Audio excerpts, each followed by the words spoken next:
Are you curious to know how the Dead Sea, once a natural wonder, has now turned into a nightmare for those who live along its edges? The Dead Sea, known for its exceptional properties of being unsinkable due to its high salinity levels, has dried up and is gradually getting smaller under the intense Middle Eastern sun. This is causing alarming changes in the area, leaving scientists perplexed. Despite being the lowest point on Earth, getting enough water to support the Dead Sea is becoming a significant task. Its unique ecology serves as a sensitive environmental barometer, and its breathtaking views have made it a legendary location known for its remarkable qualities. In this video, we will take a closer look at the Dead Sea's history, its myths, unique properties, therapeutic tourism, future economic benefits, and most importantly, the significant challenges faced by the region due to the receding water levels. Join me on this journey to explore the Dead Sea, where I have lived my entire life and have witnessed its degradation. After millennia of being a natural marvel and a popular tourist destination, the Dead Sea has finally dried up, leaving scientists perplexed by the alarming changes taking place in the area. What was once a geological occurrence and a character-filled personality is now becoming a nightmare for those who live along its edges. Located at the lowest point on Earth, the Sea Line Lake is gradually getting smaller under the intense Middle Eastern sun, and getting enough water to support it will be a significant task. The Dead Sea is known for its exceptional property of being unsinkable due to its salinity level exceeding that of the world by 8 or 9 times. However, the surface of the sea is vanishing at a startling rate, with more than a meter falling last year. While it won't completely disappear, its surface is now 420 meters below sea level, the lowest point on Earth.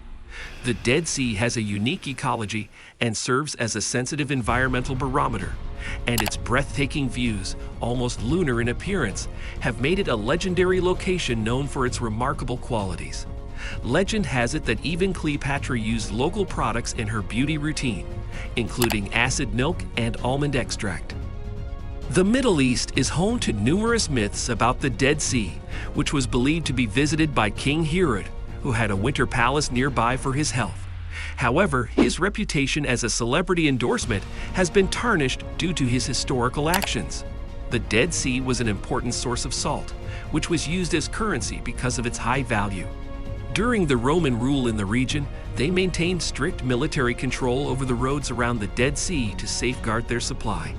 The unique barometric pressure, which is significantly below sea level, offers potential health benefits to asthmatics. The mineral-rich water, mud, and intense sunlight are beneficial for individuals with severe skin conditions such as psoriasis, leading to therapeutic tourism funded by health agencies and NGOs. Jordan and Israel have resorts open to tourists, and they export locally produced cosmetics. Future economic benefits are expected to go to Palestinians, as a section of the shoreline is in the West Bank under Israeli control. The water level of the Dead Sea has significantly decreased, causing significant issues. Tourist destinations, such as Ingabe, which were once by the sea, have now been forced to purchase unusual transportation, such as a train, to reach the water's edge. The pace of change is disturbing, and it costs a significant amount to maintain the transport and petrol costs. Overall, the receding water levels have resulted in significant challenges for the region. I have lived my entire life near the Dead Sea, and it's been disheartening to witness the degradation of the landscape where I grew up. I know that when I'm gone, it won't be the same for future generations. When my wife and I were building our new house, she asked if I wanted a view of the sea, but I preferred a view of the mountains. The Dead Sea, with its severe weather, rising camel-colored mountains, and unique chemistry, attracts people despite being a lifeless body of water. It's easy to understand why, as this landscape has remained largely unchanged for centuries. However, to a geologist, it's simply the last Jordan River lake and the end of the river's journey. Although the river does supply the Dead Sea, it's dying and exists only as a stagnant body of water that evaporates instead of flowing. While flash floods can occur during the brief rainy season, the river is dry for most of the year, and in some areas, it can be crossed on foot. The Jordan River was once one of the main waterways of the ancient world, and it was even explored by a U.S. naval expedition in 1847. The expedition was led by William F. Lynch, who was the first to discover that the Dead Sea lies below sea level. Although his description of the indigenous peoples of the area may be seen as offensive by today's standards, his tale of exploration is fascinating, and his description of the river itself is remarkable. He came across a sequence of rapids and waterfalls, each towering 5 meters high. At one point, he voiced his apprehension about the possibility of losing one or more boats of the expedition at the ruins of an ancient bridge that had turned into a blockade. The frothy river surged over it like a mountain torrent. We came to a halt as the river's width was approximately 30 yards. 80 years later, there was still adequate water in the Jordan River for Pinhas Rutenberg, a Russian Zionist engineer, to construct a hydroelectric power plant in a remote section of the river valley. Remnants of the plant can still be seen in the now arid landscape. Despite the recent significant changes worldwide, the area's topography remains the same. Although the southern Jordan River flows from the Sea of Galilee to the south and empties into the Dead Sea, the northern Jordan River empties into the Sea of Galilee. The quantity of water flowing into and out of the system has changed considerably over the past few decades due to the intricate water politics in the Middle East. Israel has control over the amount of water flowing into the Jordan River by constructing a dam at the southern end of the Sea of Galilee. Despite the continuous growth of fresh water generated by desalination plants, the Galilee remains a vital strategic water resource over the Mediterranean.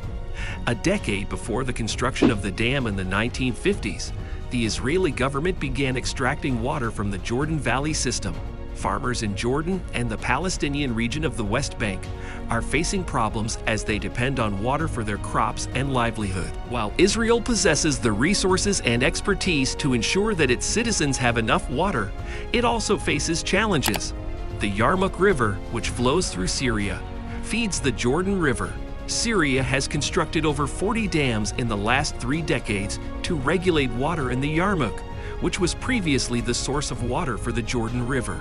Some Jordanians believe that Syria built some of these dams as retaliation for Jordan and Israel's 1994 peace agreement. Although the accord brought Jordan in line with Egypt's 1979 agreement, it left Jordan far behind other nations like Syria. Some are willing to acknowledge that the Syrian builders of the dam have a responsibility to provide water for their own people, but ultimately, this means less water is available for a once mighty river.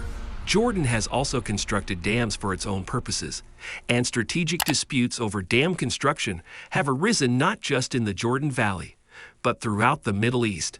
For instance, Iraq and Syria have complained that Turkey's construction of the Ataturk Dam on the Euphrates in 1990 has deprived them of access to water. The Dead Sea, a hypersaline body of water situated between Jordan and Israel, is renowned for its extreme salinity and mineral abundance. However, the sea is gradually shrinking due to a variety of natural factors such as climate change, reduced water flow from the Jordan River, and human activities like mining and tourism. If the Dead Sea were to completely disappear, the local environment, including flora, fauna, and human populations that rely on the sea for their livelihoods, would be severely impacted. Because of the high salt content of the sea, many species of bacteria, algae, and salt-loving plants that cannot thrive in a typical freshwater environment have found a home there. If the sea were to vanish, these species would likely become extinct as they lose their habitats and populations. Furthermore, the Dead Sea is a crucial resource for irrigation and other purposes for the surrounding populations. Its disappearance would have a significant impact on the local economy, and the local population would lose a critical source of income. The dumping of pollutants and other chemicals into the ecosystem may occur if the sea vanishes, further damaging the ecology. In conclusion, if the Dead Sea were to completely dry up, the environment, nearby populations, and unique ecology that has developed around the waters would all suffer severely. This concludes our video for today.